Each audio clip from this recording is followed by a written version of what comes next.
What's up mga kaibigan, nandito tayo ngayon sa bayan ng San Carlos, Pangasinan. Bibili lang sana tayo ng gamit sa pagdodrawing, gagamitin ko sa pag-obra. Kaso nga lang mga kaibigan, medyo napaaga tayo ng dating.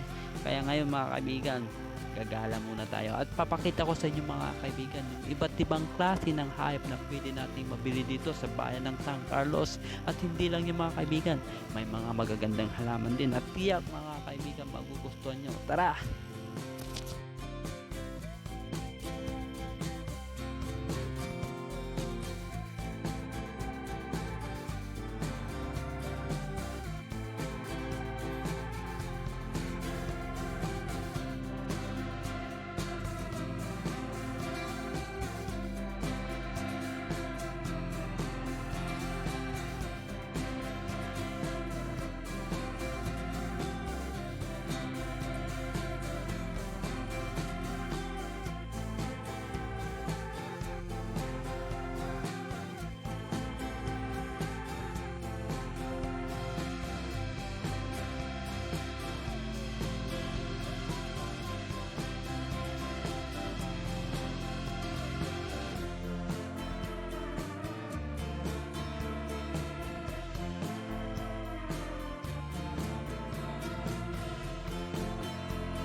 At tara na mga kaibigan, medyo nawili na tayo sa pagtitingin sa mga iba't ibang hayop. So pupunta na lang natin dito mga kaibigan yung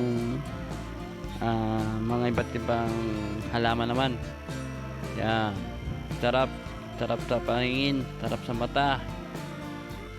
Sarap sa pakiramdam. Yan. Siyempre mga kaibigan, may balag din akong bumili niyan pagdating ng panahon.